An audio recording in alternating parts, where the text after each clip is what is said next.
Ronan Cade saw the gun a heartbeat before anyone else in the gas station did. It appeared at the edge of the security mirror's convex reflection, a sliver of matte black rising from the pocket of a man in a gray hoodie by the coffee machines. At the same moment, his 8-year-old daughter tugged his hand toward the candy aisle, her small fingers sticky from the melted chocolate he'd already caved on.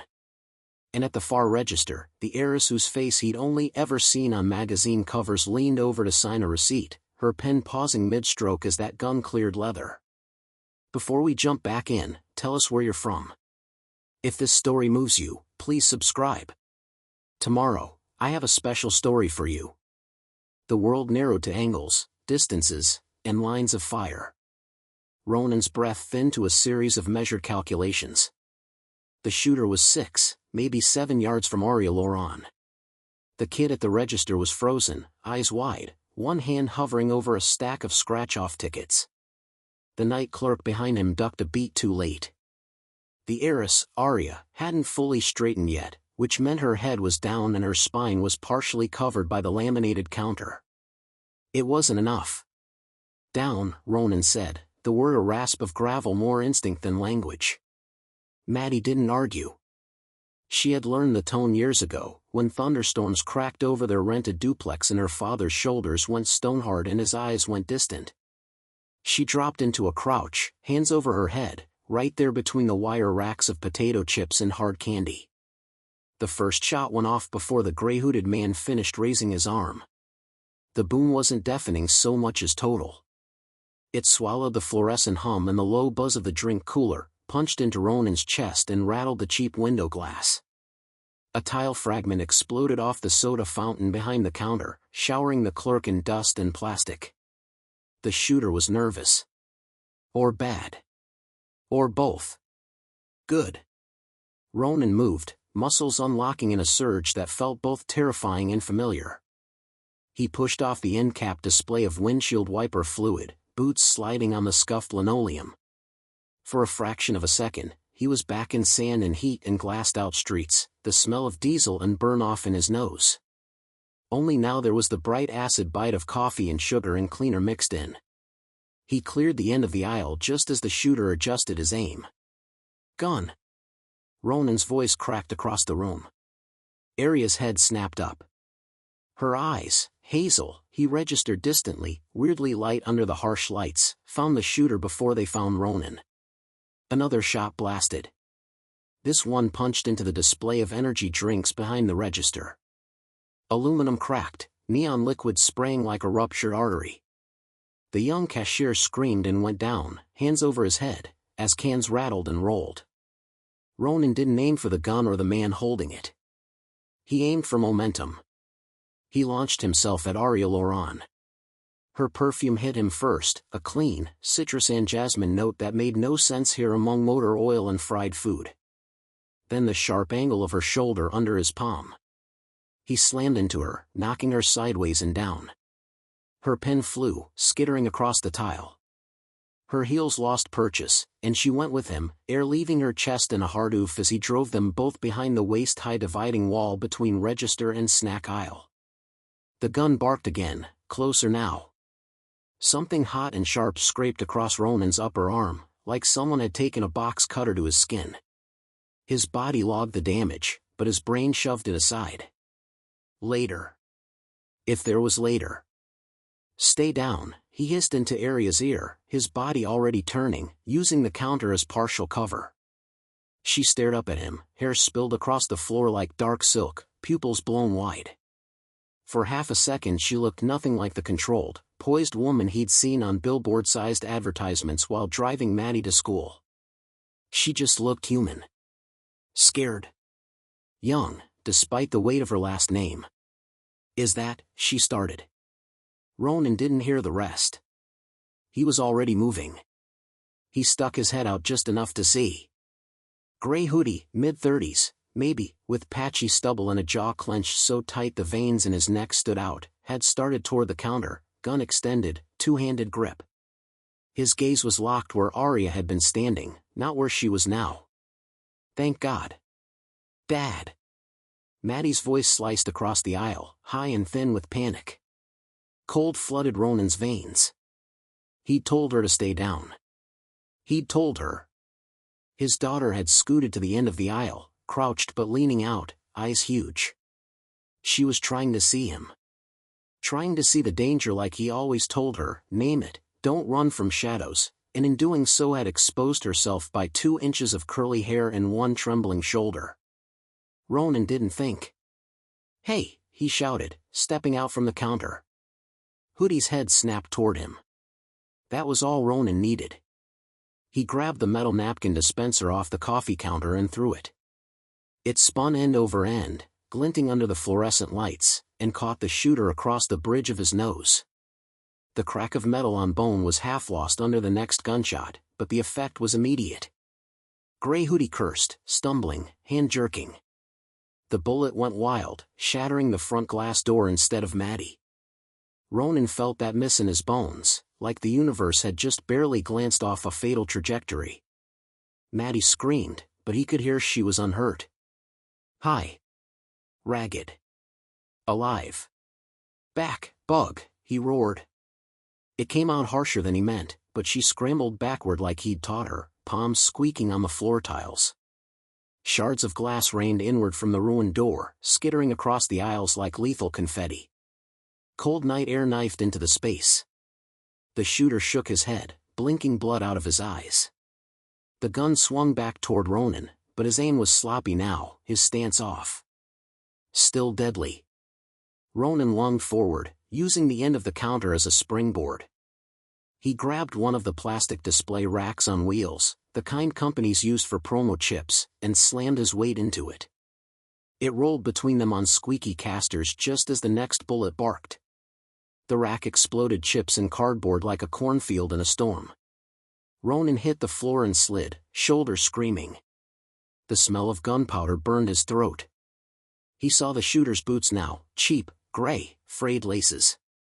He saw the twitch of the man's left knee, the way his weight sat more on that leg. Bad knee. Favors the right. Close the distance. Ronan kicked out, hooking the man's injured leg with his ankle. Gray Hoodie yelped as his knee buckled. The gun wavered. Ronan surged up, grappling. The world shrank to sweat and blood and breath. The metal of the gun's slide was cold and slick under Ronan's palm. The shooter cursed, snarling in his face, breath sour with old coffee and cigarettes. They slammed into the refrigerated drinks case, glass rattling, plastic cracking. Bottles wobbled on their shelves. "Let go!" Hoodie grunted, trying to wrench the gun free. "Make me," Ronan snapped, his voice a calm growl even as his heart thundered. Their hands wrestled over the weapon, fingers slipping. The shooter drove a knee into Ronan's thigh, aiming for the groin but missing by inches. Pain flared up his leg. Ronan used it, bracing on the hurt. He shifted his weight, pivoting the way he'd done years ago in a concrete training room as instructors barked corrections in his ear. Leverage.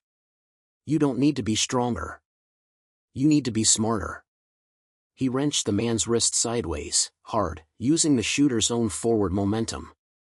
A pop, a scream, and the gun clattered to the floor. Ronan kicked it under the snack aisle without looking. The shooter swung wildly, catching Ronan across the cheek with a glancing fist. Stars burst at the edge of his vision.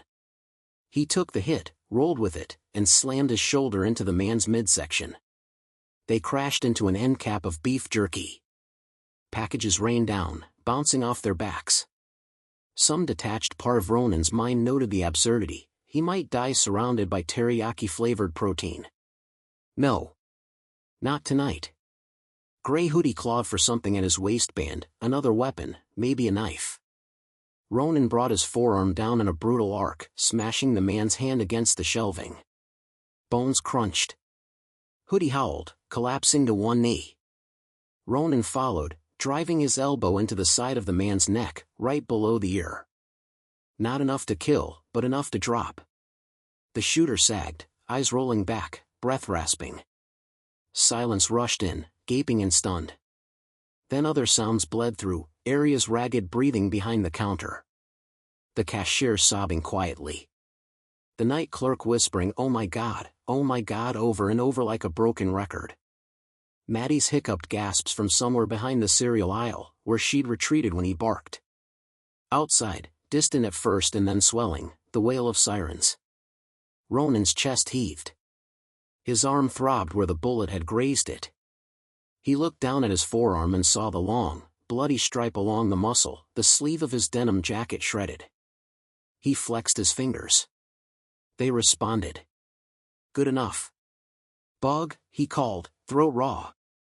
Maddie's small face emerged from behind a stack of cereal boxes, eyes huge, cheeks wet. Dad? His knees almost buckled from the relief. Come here, he said, voice hoarse but steady. She ran, skidding on the floor, and launched herself into his arms. Pain flared in his wounded limb, but he held her as tight as he dared, one hand cradling the back of her head. You okay? His voice dropped, softer, the way it always did when he tried to put his fear somewhere she couldn't see it. She nodded against his chest. My ears are ringing, she whispered. But, yeah. You said to stay small and look for cover, so I did. I went behind the boxes. But I wanted to see you. Her breath hitched. You did good, he murmured, closing his eyes for one brief, stolen second. You did exactly what you were supposed to. His heart was still hammering. The adrenaline shaking his hands would take a while to fade. But Maddie was in his arms and breathing, which meant the universe could keep on spinning. Sir? The word trembled behind him. He turned, keeping Maddie tucked against his good side. Aria Loran was pulling herself up behind the counter. Her navy blazer had a rip along the shoulder where he'd hit her. Dark hair that had probably taken a professional stylist an hour to tame was now a tangled wave around her face. Her lipstick was smeared, eyes reddened. She looked like she'd been peeled out of some magazine or boardroom and dropped here without instructions. You're bleeding, she said, staring at the red soaking into Ronan's sleeve. He shrugged with the unconcern of a man who had seen worse in places without sirens or paramedics. Just a graze. Her gaze drifted to the unconscious shooter, then to the shattered front door, then back to Ronan. Something like awareness clicked behind her eyes, a recalibration. You, her voice caught. She swallowed and tried again. You saved my life. Ronan shifted his weight, suddenly conscious of the sticky floor, the way the cold air knifed through the broken doorway, the fact that he was standing here in a faded flannel over that denim jacket, with a kid in his arms and blood on his shirt, talking to a woman whose net worth probably started with a B. I did what anyone would do, he said. Her gaze flicked to the unconscious shooter, to the cowering clerk, to the other customers still pressed against the far wall. No, she said quietly. You did not. The sirens shrieked outside now, close enough to rattle what was left of the front glass. Red and blue lights strobed across the tile. Ronan's shoulders, which had stayed loose and ready through the fight, stiffened as the first patrol car screeched to a stop. He exhaled slowly, reminding himself he was on the right side of this for once, that he wasn't 22 anymore, rolling back into base covered in dust and blood with debriefing officers waiting to pick apart every motion. That's the police, Bug, he murmured to Maddie. They're gonna come in. It'll be loud. Remember? She nodded into his chest. They'd practiced this at home, in a weird, sad kind of game, what to do if something bad happened somewhere crowded. Sit when they say sit. Hands visible. Don't run. The door banged as officers stepped over broken glass. Metro PD, someone shouted. Hands where we can see them. Ronan raised his good hand immediately, fingers spread, keeping Maddie balanced on his hip. I'm unarmed, he called, calm. Shooters down. Guns under the third aisle, by the chips. He watched the way the officers moved, two in, low and fast, guns sweeping. Another at the doorway, covering. Names on their vests, badges catching the light. One peeled off to check the clerk, another to secure the shooter. Professional. Not panicked. Good. Ronan stood very still, making himself as non-threatening as a 6'2" ex-soldier with a bleeding arm could. An officer, mid-40s with a salt and pepper buzz cut and eyes that had seen too much, approached him. You the one who called it in? The night clerk spoke up from behind the counter. I did. He just started shooting, man. That guy, he pointed, hand shaking, at Ronan. He tackled Ms. Laurent. Then he took that psycho down like a movie. Ms. Laurent. The name hung in the air like a dropped coin, making everyone look. The older officer's gaze snapped to Arya. Recognition widened his eyes for a beat. His posture shifted, deference and concern shouldering their way in beside professional detachment. Ma'am, are you hurt? He asked. She glanced at Ronan again. I'm okay. Thanks to him. The officer turned back, studying Ronan more carefully now. His eyes flicked to the faded Ranger crest tattoo half hidden by the torn sleeve, to the calluses on his hands, to the way he held himself, weight balanced, alert. Military? He asked. Used to be, Ronan said shortly. Rangers. A brief flash of something like respect crossed the man's face. That explains a lot. Ronan didn't answer. His throat felt thick. He hadn't been Rangers in years. These days, he was daddy and the guy who fixes your transmission for 80 instead of 100 because you're a single mom, and 10 and #3B to the landlord who never fixed the leaky faucet. Sir, I'm going to need you to hand your daughter to someone and come with us for a statement, the officer said, voice gentler now. You did good. We just need to walk through it, all right? Ronan's grip on Maddie tightened reflexively. Arya stepped forward before he could answer, ignoring the shards of glass grinding under her expensive heels. She can stay with me, she said. I'm going to the station anyway. The officer blinked. Ma'am, we can arrange. She just had a man shoot at her, Arya said, a surprising steal under the tremor. She doesn't need strangers right now. She needs her father in the same room. Put us wherever you have to, but she stays with us. Ronan looked at her then, really looked, beyond the billionaire packaging.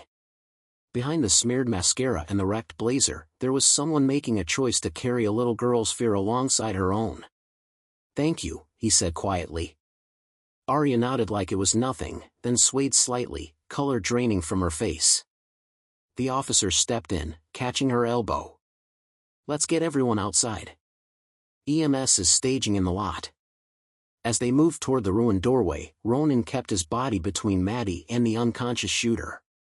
The man's face was a ruin of blood and swelling now, one eye already purpled shut.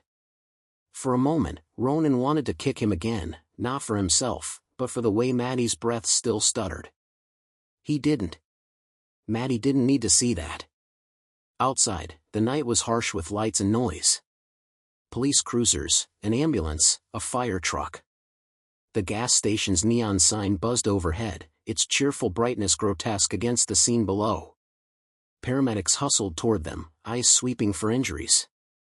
A woman with a blonde braid and steady hands, gestured to Ronan's arm. Sir, you're bleeding, she said. Let me. I'm fine, he started.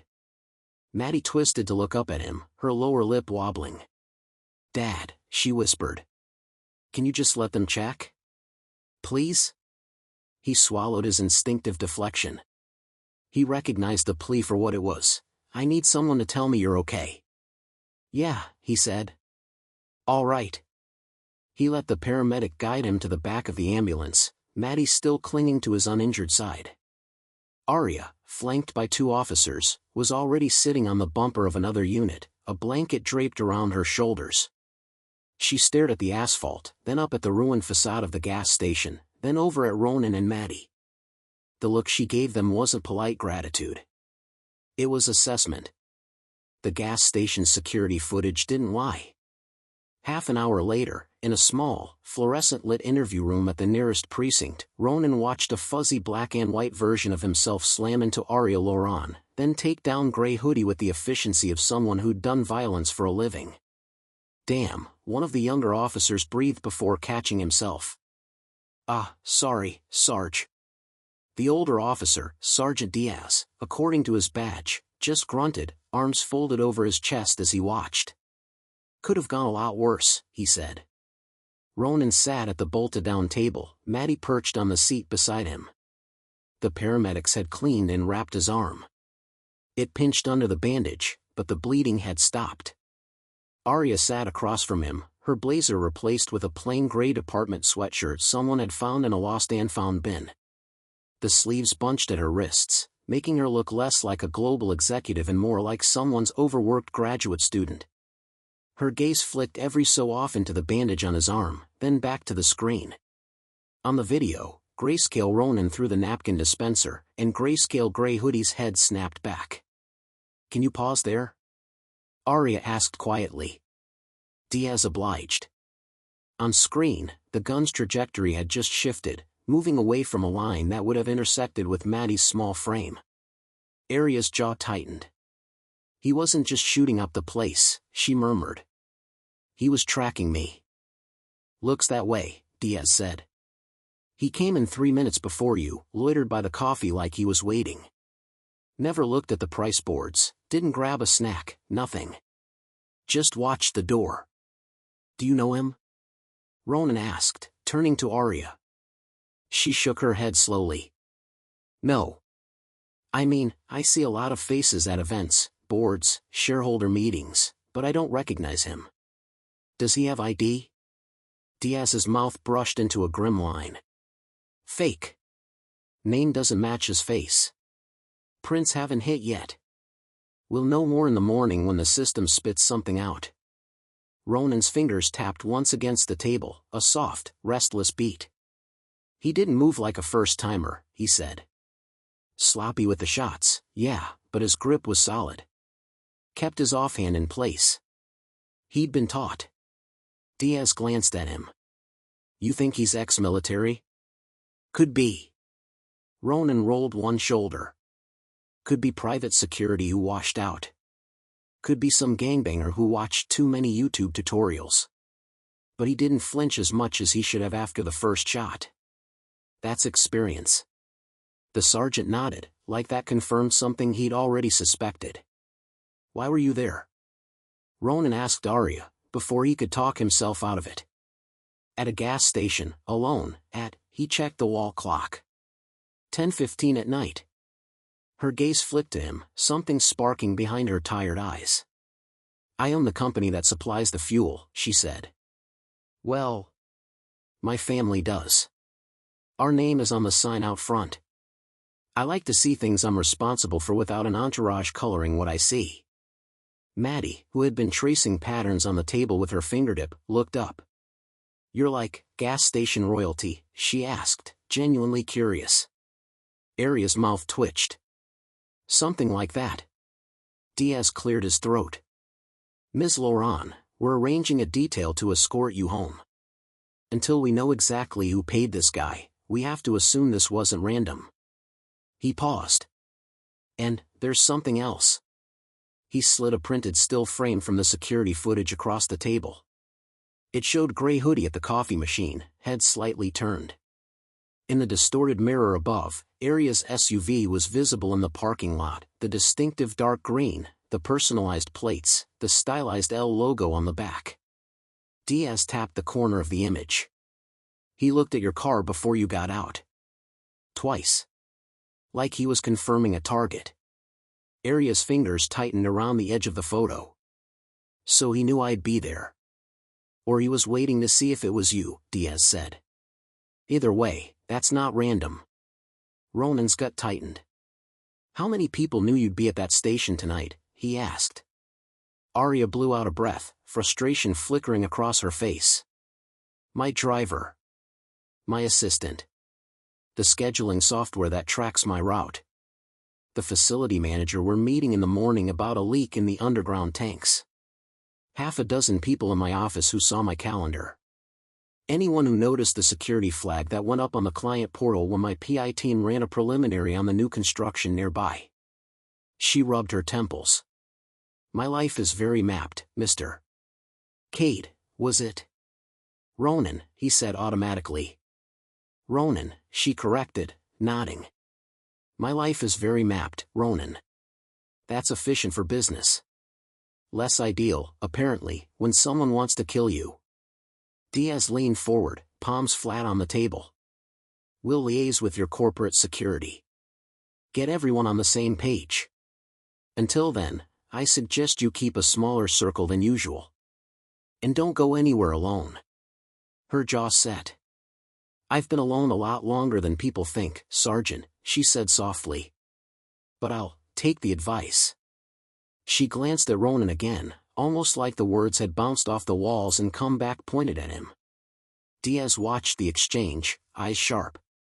Mr. Cade, you okay answering a few more questions without your daughter? He asked. We've got a family room where she can wait. There's a TV. Cartoons. Maddie's head snapped up. I'm not a baby, she protested, then faltered when she saw her father's expression. The line between his brows, the fatigue in the corners of his eyes. You've been brave for a long time tonight, he said quietly. How about you go see if they've got that show with the talking trucks? I'll come get you when I'm done. She hesitated. Promise? He reached out, brushing a curl back from her forehead. Promise on the last slice of pizza in the world. Her lips twitched despite everything. Okay, she whispered. Diaz nodded to a younger officer, who stepped into the room with a practiced smile. Hey, Maddie, right? We've got a whole stash of snacks the grown-ups don't know about. You want to help me find them? She slid off the chair, casting one last look at her father. He gave her a little half-salute, and she squared her shoulders and followed the officer out. The door shut with a soft click. Silence settled, thicker now without Maddie's presence to puncture it. Diaz cleared his throat. All right, he said. Ronan. Walk me through it one more time from the moment you saw the gun. By the time they finished the formal statement, Ronan's voice felt like sandpaper and his brain like rewound tape.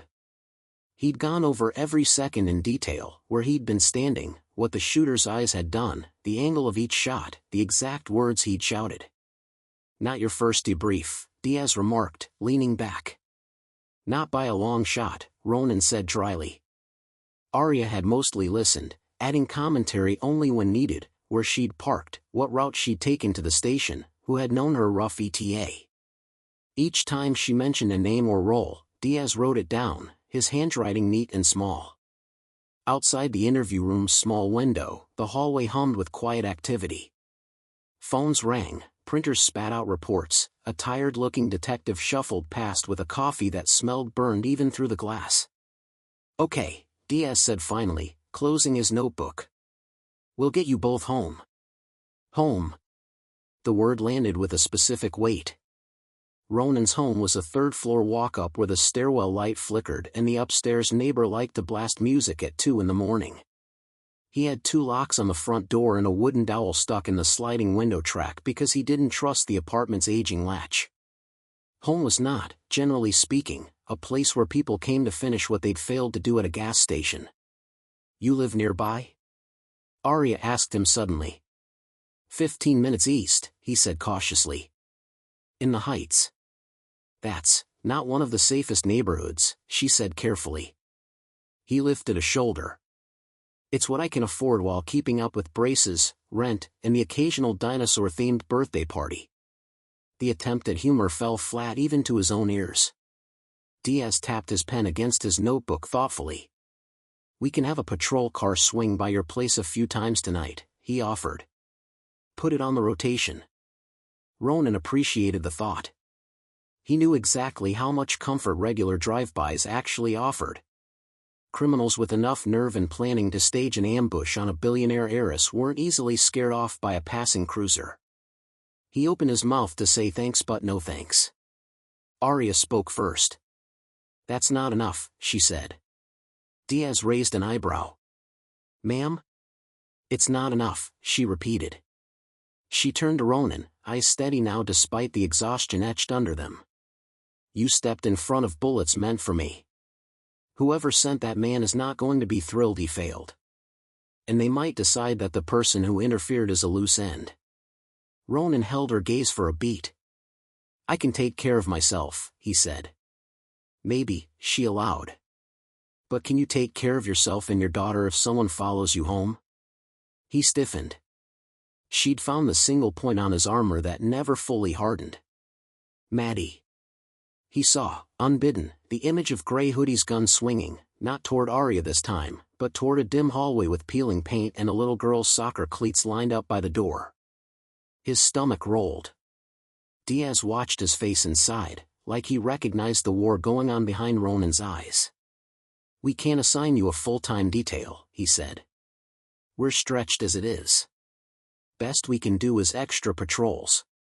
And maybe a community liaison officer you can call if you see anything suspicious."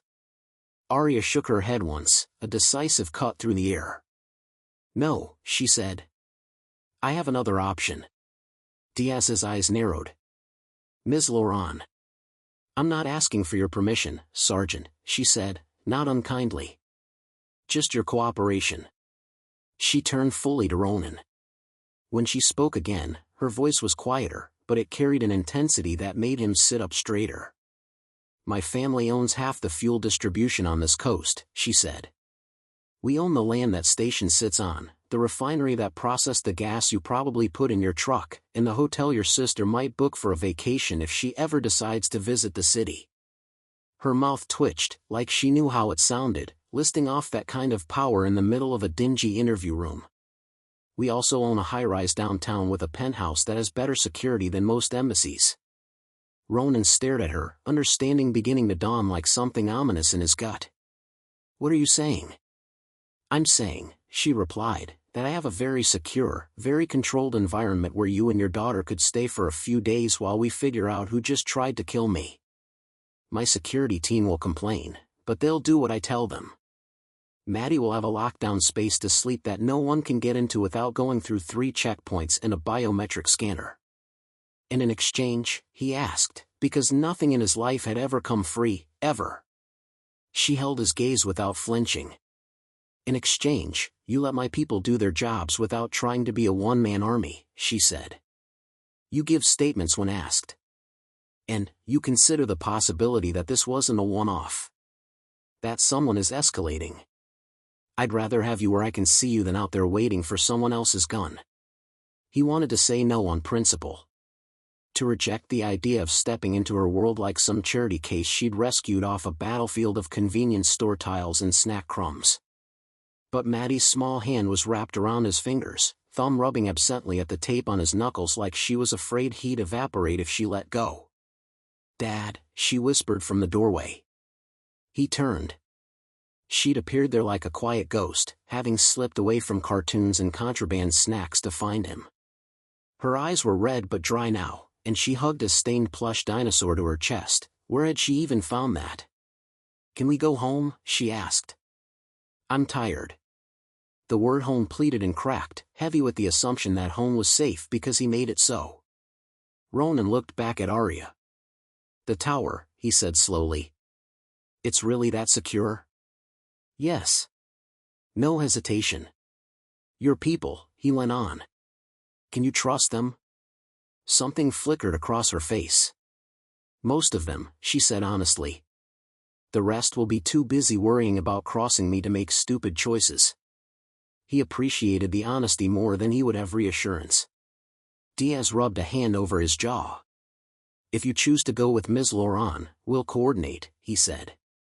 "We'll keep you in the loop on the investigation. But I'm gonna say this for the record, if someone's targeting her, you stepping into her world doesn't take you out of the line of fire. It puts you right in it." Ronan thought of war zones where safety was a matter of inches and seconds, of how sometimes the safest thing you could do was move toward the heavily fortified place even if it painted a target on your back, because at least there you knew where the walls were. He looked at Maddie. "Do you trust me?" he asked. She blinked at him like the question was absurd. "You're my dad," she said. "That would have to be enough." He exhaled. "Okay," he said to Arya. "We'll come. For tonight." Her shoulders dropped with visible relief. "Good," she said. "I'll have my driver bring the car around back. Less of a spectacle that way." Ronan snorted softly. "You sure about that? Last I checked, billionaires don't do subtle." Her mouth curved. You'd be surprised what money in tinted glass can hide. The city's financial district after midnight felt like a different world than the gas station had. Glass towers rose like dark sentries into a sky smeared with cloud and reflected light. Street lamps glowed over empty sidewalks, casting long shadows of trash cans and parking meters. Traffic was sparse, delivery trucks, a few taxis, the occasional rideshare car ghosting through intersections. The L'Oran Global Tower dominated the block like a black mirrored cliff face. Its logo, a stylized L twisting into a flame, glowed white against the high facade. Ronan had seen it before from a distance, usually while changing lanes in traffic, watching its gleaming surface catch the sun. It looked different from the passenger seat of Heiress' armored SUV, the tinted glass whisper quiet around them. Maddie sat between him and Arya in the back seat, wide-eyed, her dinosaur tucked under one arm. Her sneakers swung above the floor mats, toes never quite touching. "Is this where you work?" she asked Arya, craning her neck to see the top of the building as they approached. "Sometimes," Arya said. "Sometimes I work in other places. But this is where all the strings come together." Ronan watched her in the soft interior light. She'd changed back at the station into a fresh blouse and slacks from a garment bag her driver kept in the trunk. Her hair had been scraped into a low ponytail, more practical than polished. The faint bruise forming along her jawline from where he'd knocked her down was the only visible marker of the night. "How many floors?" Maddie asked. 59, Arya answered. "We're going to the top." Maddie's eyes went round. Like a castle?" Arya smiled faintly. "Something like that." Ronan shifted, the leather creaking under his weight. His bandaged arm ached in the air-conditioned chill. He wasn't sure what to do with his hands when they weren't holding a steering wheel or a tool. He laid one across his knee, the other gently resting on Maddie's shoulder. "You sure your people are awake?" he asked. "It's late. They know to be ready when my driver calls with this code," Arya replied. Black level inbound tends to get attention. The SUV glided into an underground entrance guarded by a heavy steel gate. Cameras watched from the ceiling. A uniformed security officer in a L'Oran Global badge stepped out of a glass booth, clipboard in hand, before recognizing the car. Their eyes widened. The clipboard dropped a fraction. "Ms. L'Oran," they said, straightening. "We've secured the upper floors per protocol. Building is cleared. Roof access is locked down." "Thank you, Heiress," Arya said. "We'll go straight up. Please let Cole know our guests are with me." "Yes, ma'am." Ronan caught the way Heiress's gaze slid over him and Maddie, cataloging, assessing. Not hostile, exactly. More wary. Protective of their territory. Area's territory. The SUV eased into a private underground bay lined with two other high-end vehicles. A freight elevator door loomed at the far end, brushed steel gleaming under industrial lights. "This way," Arya said, unbuckling. She hesitated, looking at Maddie. "Do you like elevators?" Maddie shrugged. "I've only been in, like, two. One in the mall, and one at the doctor's when my leg was broken. How do you feel about going very high, very fast?" Arya asked, tone light. Maddie thought about it. "If my dad's there, it's okay." Arya's throat worked, like that answer hit somewhere she hadn't armored properly. "Then we'll go together," she said. They stepped into the freight elevator not because there wasn't a private lobby, there was, but because Arya had chosen the less conspicuous route, bypassing any lingering janitorial staff or late workers on the lower levels. The elevator interior was surprisingly sleek for its industrial purpose, walls polished to a muted shine, floor of rubberized metal. Arya swiped a card, then pressed her thumb to a scanner mounted where normal people would expect a button panel. A soft beep, then the sensation of motion as the elevator began to ascend. Maddie's fingers curled around Ronan's. "My ears are popping," she whispered. "Swallow," he reminded her. "Like you're drinking water." She did, and her face relaxed. Arya leaned back against the wall, eyes watching the floor indicator climb, 30, 35, 42, as if it were a countdown to something she couldn't quite see around a bend. You really live up here? Maddie asked after a moment, tipping her head back. Yes, Arya said. Well, I sleep up here. The living part is debatable. That's sad, Maddie said bluntly. Ronan almost choked. Arya blinked at her, then laughed, a short, surprised sound. You might be right. The elevator hummed. The numbers climbed. Ronan shifted his weight again, muscles restless despite his outward calm. He catalogued the space automatically, the distance from wall to wall, the lack of accessible emergency hatch, locked from outside, the camera in the upper corner, the small panel that could probably be removed if someone knew what they were doing. Old habits.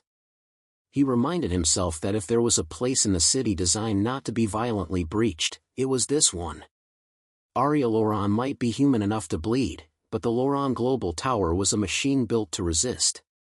The elevator slowed, then stopped with a soft hydraulic sigh. The doors slid open on a private foyer.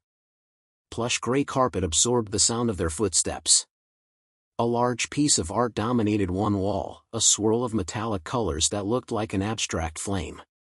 Floor-to-ceiling windows at the far end showed a slice of the city below, lights like scattered jewels. Two men waited near a sleek security console. One was in his 50s, hair silver at the temples, suit tailored, expression smooth. The other was a decade younger, built like a linebacker who'd traded the field for tactical training, broad shoulders, close-cropped dark hair, eyes that flickered over details with a quick, assessing sharpness. The younger man stepped forward. Arya, he said, dropping the Mizu all right? I'm here, aren't I, she said, but there was affection in the snap. Cole, this is Ronan Cade and his daughter Maddie. They'll be staying with us temporarily. Cole's gaze shifted to Ronan, then Maddie, then back. His posture didn't quite relax. The guy who took down your shooter, he said. Diaz sent over the footage. He whistled under his breath. Nice work. Wasn't looking to audition, Ronan said. Too bad, Cole replied. We're hiring. The older man smiled politely. Mr. Cade, he said. I'm Marcus Hale, Chief Operating Officer. It's a pleasure. Though I wish the circumstances were different. Ronan shook his hand, noting the firm grip, the slight callus at the base of the thumb, someone who shook a lot of hands but also still signed his own documents. Marcus handles the money when I forget what numbers are, Arya said. Cole handles the part where people like tonight's guests don't usually make it past the lobby. Except tonight, Cole said dryly. Except tonight, she agreed, something like contrition flickering across her face. That's a conversation for the morning. Right now, our guests need somewhere safe to sleep. Marcus nodded. The north suite is prepped, he said. I had housekeeping throw clean linens on and stock the pantry. It should be comfortable enough for a few days. North suite? Ronan repeated. Arya gestured toward a hallway off the foyer. It's a guest wing, she said. 2 bedrooms, a sitting area, small kitchen. Doors lock from the inside and out. The windows don't open more than 3 inches without an override key. Security has a direct feed to the cameras in the hall but not inside the rooms. Privacy mattered to my father, at least when it came to guests with powerful lawyers. Ronan snorted softly. Comforting. Maddie tugged his sleeve. Does it have a TV? She whispered. Arya smiled. It has 3. Maddie's eyes went saucer-wide. Like, 3 TVs just for us? For now, yes, Arya said.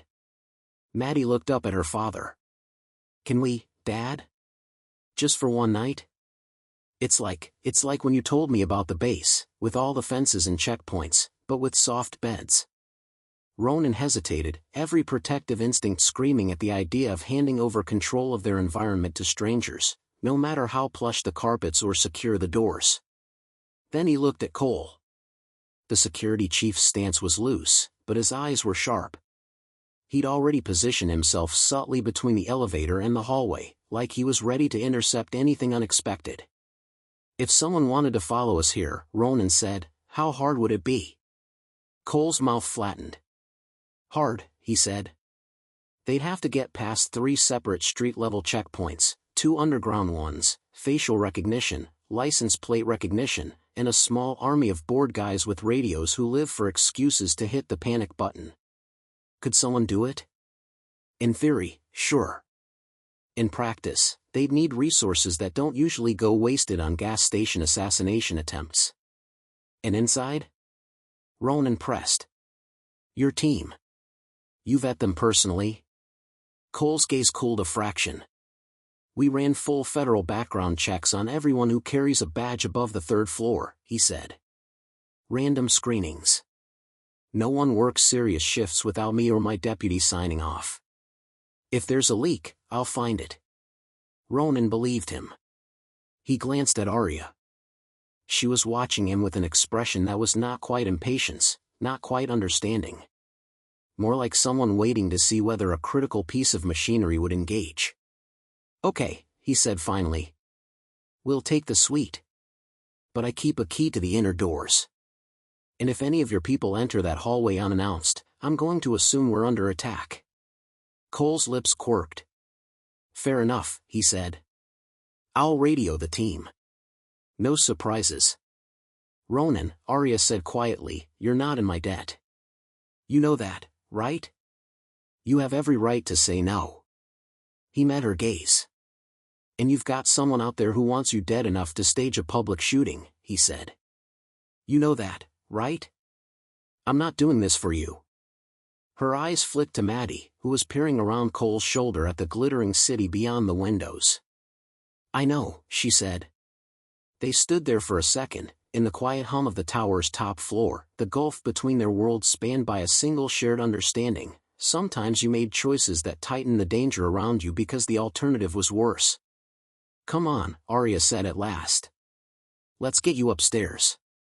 She led them down the hallway, past pieces of art Ronan didn't understand and plants that looked too perfectly placed to be real. The air smelled faintly of lemon and something floral, not the chemical cleaner tang of the gas station, but still enough to make him think of how quickly the universe could shift from one enclosed space to another. The north suite door was heavy, with a card reader and a keypad.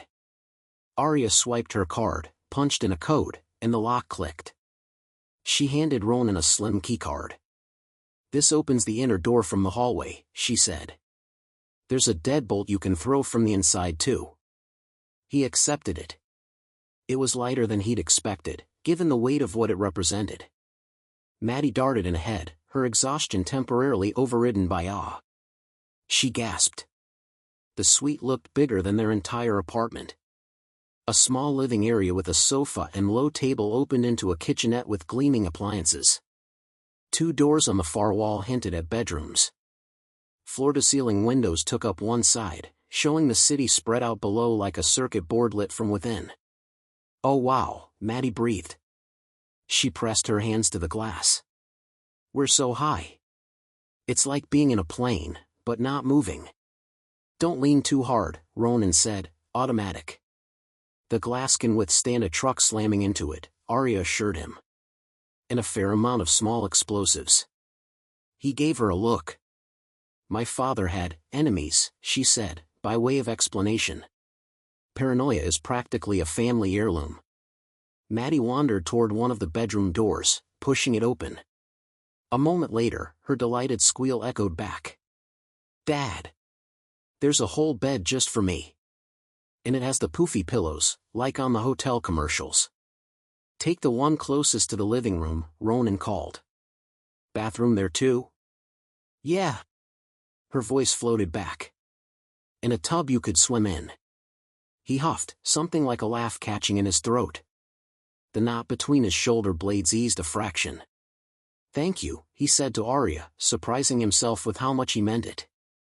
You don't have to keep saying that, she replied. You already paid this forward. He shook his head. What I did at the gas station, that was survival, he said. For her. This, he gestured around. This is generosity.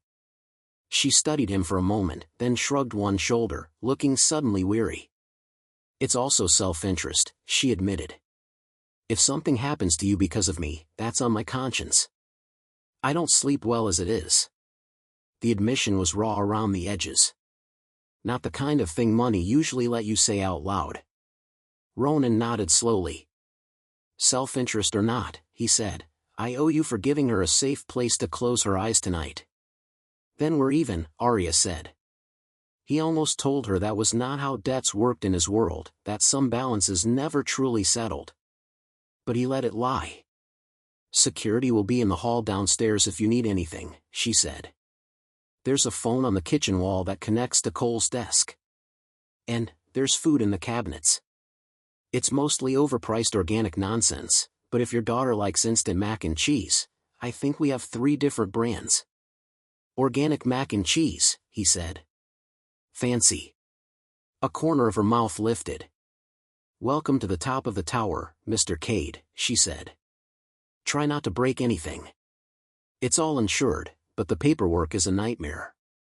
He watched her leave, the door closing softly behind her.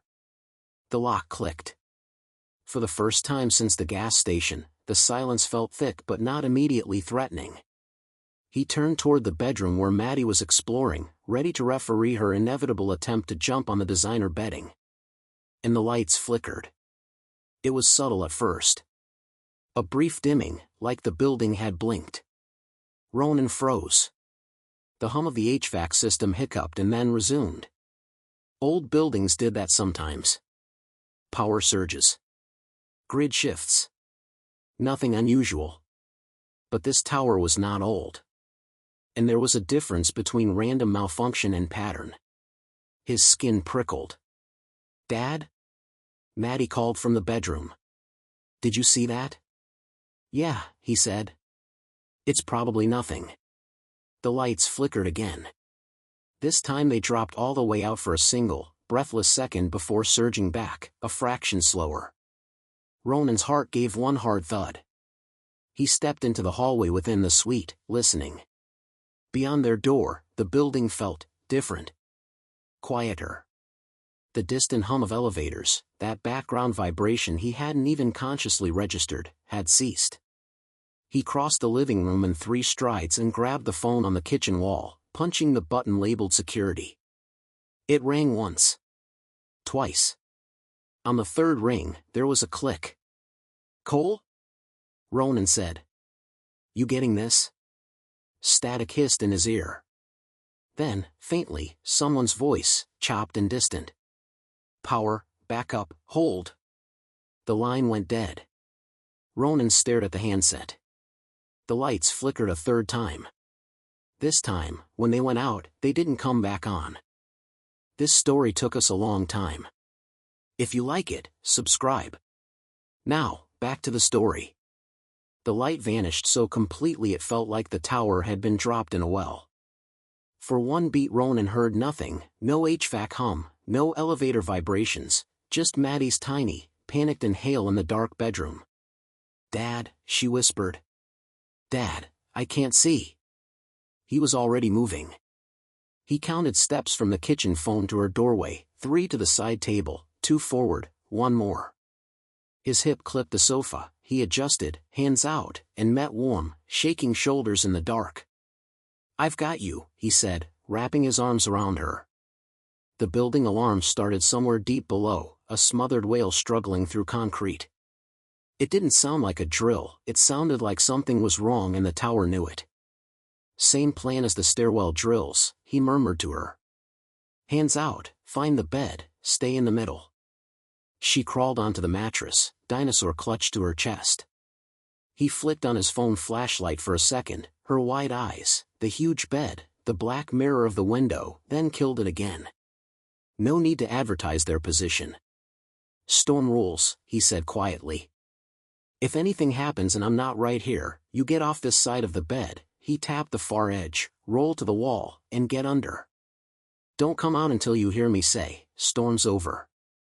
Got it? Her throat bobbed. Storm's over, she repeated.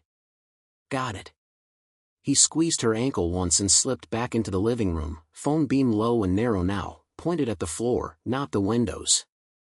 The inner door's deadbolt slid easily, the electronic light that had glowed green earlier was now dead. He opened the door an inch. Dim green emergency strips glowed along the hallway carpet. Somewhere below, boots pounded, then faded. The elevator hum was gone. He pocketed the phone and snatched the heaviest lamp from the side table, fingers wrapping around cold glass. Two silhouettes appeared at the far end of the corridor, moving low. "Ronan," came a hiss. "You up?" "Cole." Ronan exhaled. "Yeah." He stepped out, lamp at his side, as Cole and another guard closed the distance, flashlights cupped to keep the beam small. Their radios blinked red and crackled with half-words. "Power?" Ronan asked. "Cut," Cole said. "Not a grid issue. Our backup didn't come on." "Which means sabotage." "Arya?" Ronan's stomach tightened. "Last check-in, she was in her office," Cole said. "We lost clean comms 30 seconds after the first flicker. Someone's playing with our repeaters and locks." The tower felt wrong in a way only old soldiers recognized. Not just dark, intentionally blinded. "Where do you need to be?"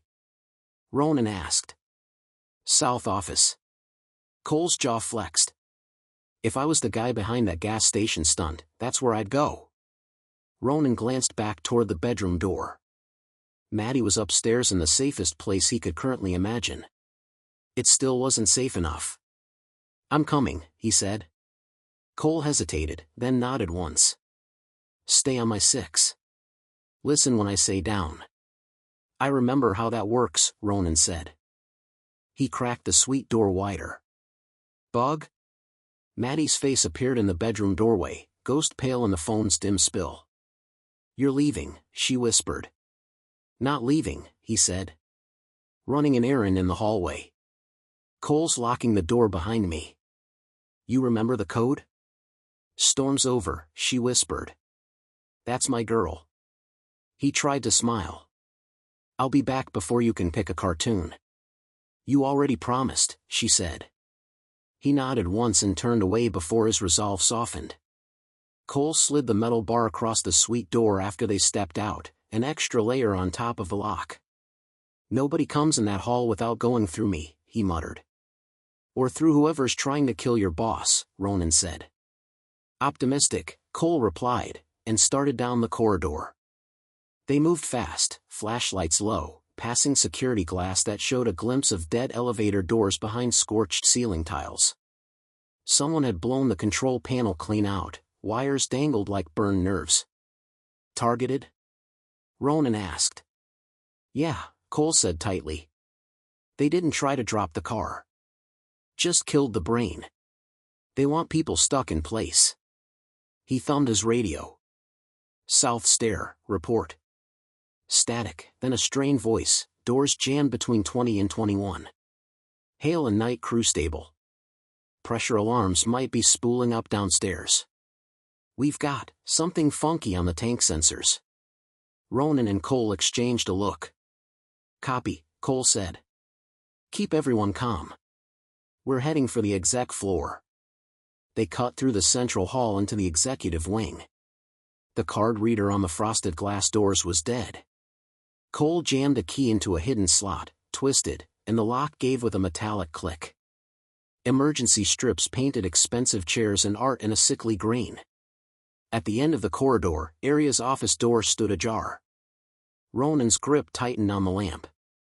"Two inside," he whispered, dropping low and angling his phone beam across the floor.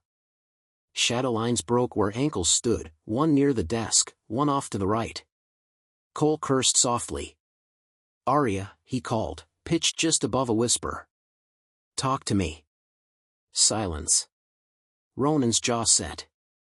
"You push the door, I go left," he murmured. "First target is the one using her as cover. There will be one." "You sure there?" "Trust me," Ronan said.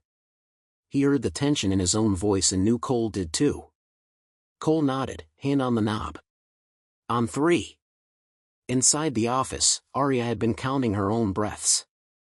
The blackout had broken her screens and most of her illusions of control in one hit. When the intercom died, she'd pulled the small pistol from the bottom drawer, Cole's insistence, her stubborn pride, and laid it on the desk, hand hovering over it like a question. The door had creaked. 2 men had slipped in, silhouettes against the city glow, masks up over their mouths, no flashlights. They moved like they belonged in other people's dark rooms. "Ms. Laurent," one had said. "Let's not make this ugly." She had bought time with words, asking who their boss was, whether he also hired gas station shooters, why they thought she'd go quietly. They drifted closer, one heading for the hidden panel concealing her secure exit. Arya had stood between them in it, gun raised, hands steady only because she'd trained them to be. When the handle rattled behind them, her pulse had spiked. "Cole! Please!" "Last chance," the nearest man had said, breath warm and sour. "You walk with us and you get to see sunrise." She thought of Maddie's terrified face in the gas station. Of Ronan's body slamming into hers, driving them both to the floor. Of the clerks and techs and drivers who wore her logo and trusted it to mean something. "No," she'd said. "We're done doing things your way." She fired. The flash lit the room in brutal white. Her shot went wide as the man juked sideways, glass shattering behind him. The second man lunged, catching her wrist. Pain shot up her arm as the gun clattered away. He yanked her back, one arm locked around her, body using hers as a shield. Now his forearm was tight across her chest, breath rank against her ear. "Door," the first intruder snapped, gun up. The office door burst open. Light from 2 flashlights sliced through the dark. Arya saw the outline of Ronan and Cole in the doorway just as the man behind her jerked her sideways, dragging her deeper into the office. "Don't shoot," he snarled. "You hit her, that's on you." "Let her go," Cole said. His voice had gone low and deadly. "Or what?" the first intruder sneered, swinging his gun between them. "You'll write me up for a security breach?" Ronan didn't answer. He let go of the lamp. It hit the carpet with a soft thud. Time crawled. He saw the tension in the man's wrist behind Arya, the hand sliding toward a second gun on his belt. He saw the first intruder at the desk try to draw a bead on Cole. 2 bad options. 1 shot. His world narrowed to the sliver of the kidnapper's side visible past Arya's shoulder. He squeezed the trigger. The pistol in his hand roared. Muzzle flash seared his pupils. The man behind Arya jerked, grunting as the bullet punched into his ribs. His fingers spasmed, the gun he'd half-drawn went high, its wild shot cracking harmlessly into the ceiling. Arya drove her elbow back into his midsection. Air left him in a pained wheeze. Cole's gun barked a fraction of a second later. The intruder by the desk lurched as the round took his shoulder, his weapon clattering off keyboards and paperwork. Arya dropped, snatching up her own fallen pistol. The man who'd held her staggered, clutching his side, eyes wide and furious. She could have aimed center mass. Instead she put a bullet clean through his thigh. He screamed and went down, weapon skidding away. For a moment, all Ronan could hear was his own pulse and the ringing in his ears. Then the man by the desk laughed wetly. Even bleeding, he managed arrogance. "You're all focused on the princess," he panted, fumbling for something on his belt with his good hand. Meanwhile the castle. His fingers found a small, black device. He thumbed the button. A green LED winked to life. Beneath their feet, the tower shuddered. A low, metallic groan rolled up from the depths. Somewhere in the building, the siren cut off mid-wail. Arya's face went bloodless. "The tanks," she whispered. "He's tied into the pressure controls." Cole's attention snapped to the device. "You son of a..." "You vent them wrong," the intruder coughed, grimacing, "and your own brand burns down half a block. My boss doesn't need you dead, Ms. Laurent. He just needs you humiliated in high def." Arya's mind raced through schematics she'd signed off on, memos she'd skimmed at midnight. "Pressurized tank farm under the tower," she said. Automatic valves. Safety overrides.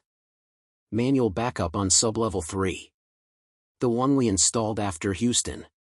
Ronan heard the edge in her voice. It wasn't fear, it was fury at herself for ever calling a worst-case scenario unlikely. How long? Ronan asked the bleeding man. He smirked. Long enough to make you sweat. Short enough you better get your cardio in. Cole stomped on his good shoulder, eliciting a grunt. You're staying put, he said. To Arya and Ronan, sublevel 3. Now. You two go, Arya started. I'll coordinate from up here. No, Ronan cut in. If this is about you, you're not staying alone in a dark fishbowl while your building turns into a pressure cooker. She met his gaze, something like resolve hardening behind her eyes. Fine, she said. Then we go. Together. The staircase down felt endless. Emergency lights barely painted the steps, the world beyond the concrete walls was a vertical slice of gray and shadow. Arya's bare feet slapped cold against the treads, shoes hooked through 2 fingers. Cole led, Ronan behind her, one hand on the rail, the other glued to the gun. On 21 they found Hale and a cluster of night staff behind a jammed fire door, voices muffled.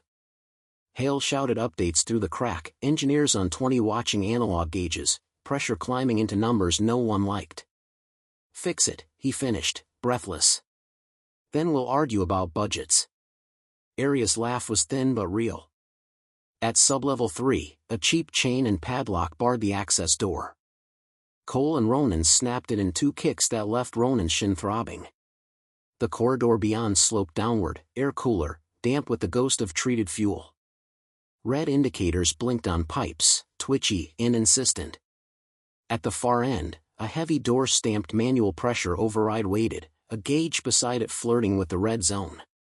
Not catastrophic yet, Cole muttered. I hate yet. Behind the door, the manual room was small and cold, pipes crossing like ribs. A maintenance tech lay slumped by the wall, a dark welt on his head. In the center stood the wheel, big as a ship's helm, painted emergency red. We put this in and never used it, Arya said, stepping toward it. I told a boardroom full of men we never would. Guess I was wrong. The valve fought back when she grabbed it. Rust, habit, and a compromised system all pushed against her shoulders. Ronan moved to help, but she shook her head. I signed the memos, she gritted out. I turned the wheel. She put her weight into it.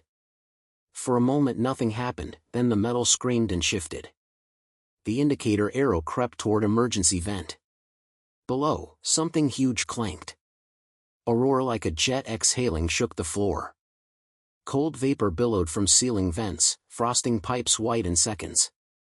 The gauge needle hit red, shivered, and began to drop. Arya sagged against the wheel, chest heaving. Her feet were numb, goosebumps racing up her arms, but she didn't let go until the needle settled in the safe zone. Cole's radio crackled weakly. Pressure stabilizing, an engineer's voice reported. Some scare on the automatic logs, but the manual circuit's holding. Ronan let out a breath he hadn't realized he'd been holding. That's one crisis, Cole said. Now we figure out who sold us out. The maintenance tech groaned. Arya crouched beside him, checking his pupils, her hands steadier now that there was something specific to fix. Security uniform, he mumbled. Said there was a glitch. Then, nothing. Someone in our colors, Cole growled. Or someone wearing a very expensive counterfeit. Either way, Arya said, standing, they know our skeleton. And they thought breaking my building meant breaking me. She looked at Ronan. They were wrong. By dawn, the towers around Loran Global shone like nothing had happened. From the street, only the scorched patch above the elevator bank and a handful of EMS trucks hinted at the night's chaos. Inside the north suite, Maddie woke to sunlight instead of emergency strips. She padded barefoot into the living room, dinosaur dragging by the tail, hair a wild halo. Ronan sat at the table with a mug of coffee, eyes shadowed but clearer than they had any right to be after a night like that.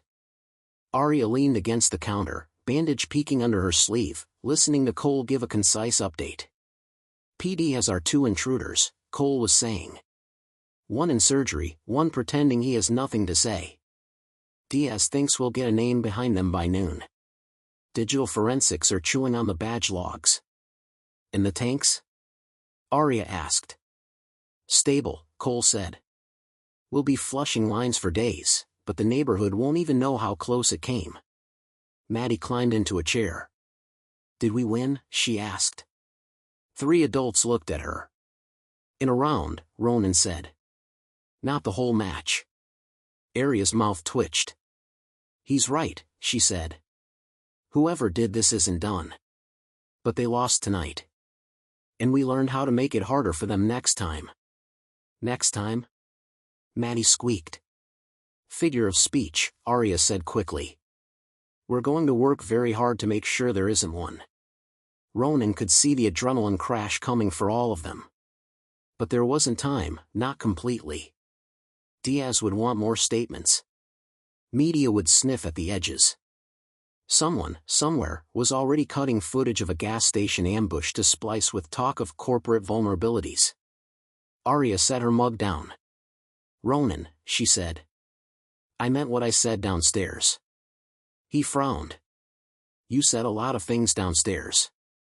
I want to hire you, she said simply. Maddie's head snapped up. Like, for real, she asked. Like a job that isn't Mr. Larkin yelling about oil filters? Ronan exhaled slowly. You don't even know what I do, he said to Arya. I know exactly what you do, she replied. You'd build a layer of protection my company doesn't have. One focused on the places that look small on a balance sheet, but where the danger shows up first.